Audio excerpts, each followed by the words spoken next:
Have you heard a lot of these frugal tips that I've been talking about over the years and wondering if maybe you should be avoiding them? Are your frugal habits getting in the way of your health or quality of life? Hi everybody, my name is Sarah. Thank you so much for joining me today. If you don't know me, I am the owner of FrozenPennies.com. I'm a financial coach, and as a family, we are debt-free. You've been doing all of the right things to save more, spend less, and get ready for the next season of life. But what if these frugal things that you're doing are actually holding you back?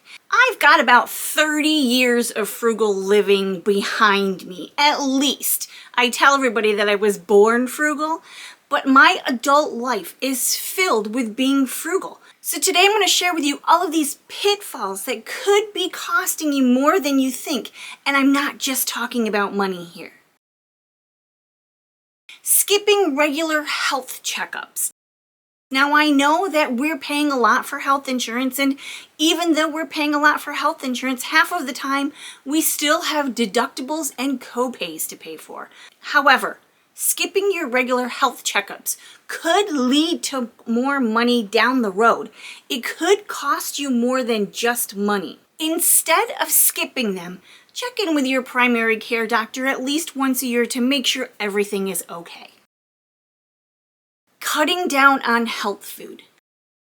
Now I know that many people will say organic is more expensive than conventional. Vegetables are more expensive than junk food. Meat is becoming more expensive as we go. It's very important for our bodies and for our longevity to eat whole foods. Michael Pollan says, eat real food, mostly plants. And he's got a great point. Now, I am far from a vegetarian. I love a good steak, but the steaks that I get have to be good quality, grass-fed beef. It can't be the steaks from Walmart. I just won't buy them unless they're good quality. It's important for me to buy organic fruits and vegetables as much as I possibly can, including organic dairy as well. Instead of skipping the good quality food, cut back on the snacks and the junks and the other things, processed foods that our bodies don't really need, and invest in the good food instead. Ignoring Social Security optimization. Now, what is Social Security optimization? Well, according to the government, you can retire as early as 62 and start collecting Social Security. Now, it's a lot less than it would be at age 67. Even at age 70, you might want to consider, if you have a job where you're not exhausted, you're not physically exhausted, and you feel like you like your job enough to stretch it out a few more years, you might want to wait until full Social Security age. Full retirement is 67 years old. However, if you stretch it to, I believe it's 70, you get maximum Social Security retirement. So if you retire at 67, it's 100% Social Security. But I believe if you wait until 70, it's 124% Social Security. So if you're feeling good, do not ignore Social Security optimization.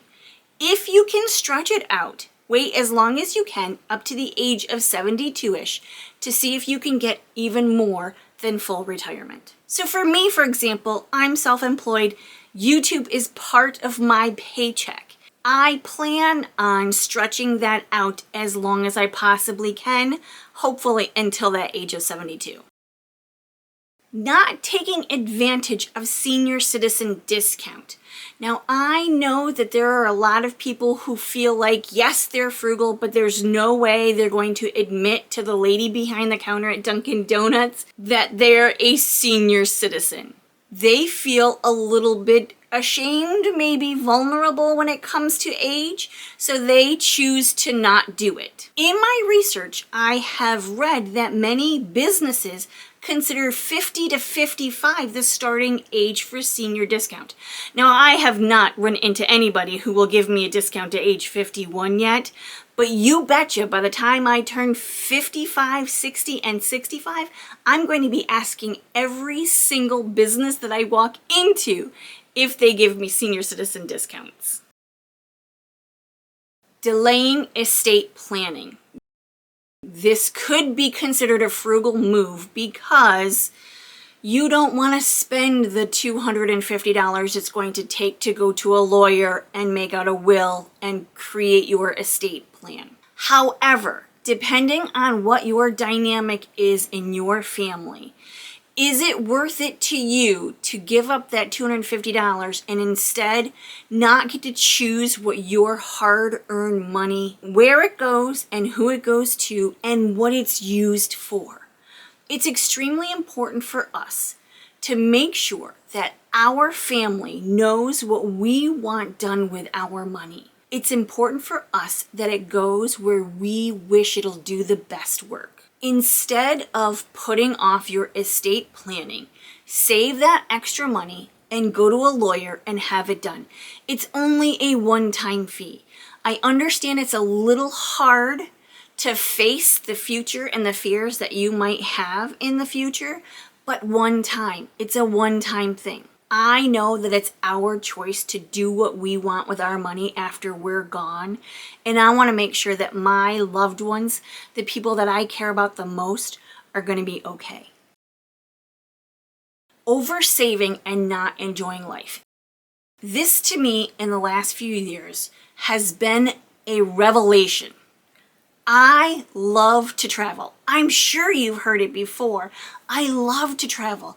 My best friend is moving to Europe in a matter of days. What's today? I'm filming this on Tuesday. She's leaving on Thursday for a whirlwind journey that she's been saving for a really long time.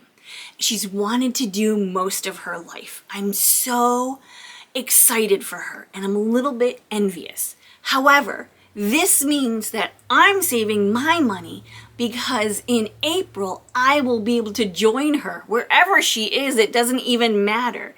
Someplace in Europe to have a nice vacation. I've never been. I've always wanted to go.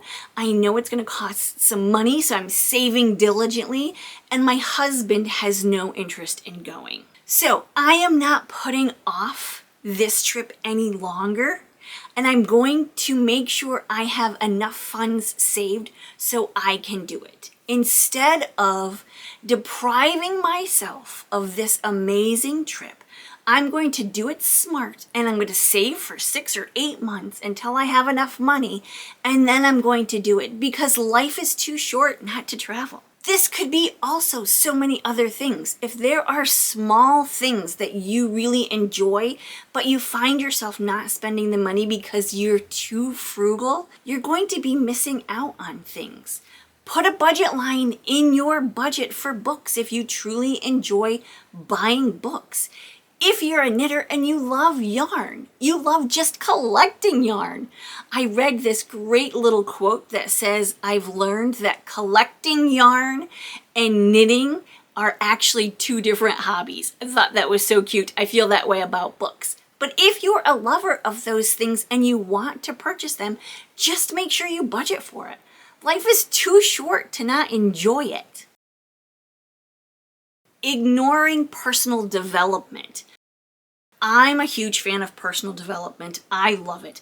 I would love to go see Tony Robbins in person if he ever comes to my area. That would be the coolest thing.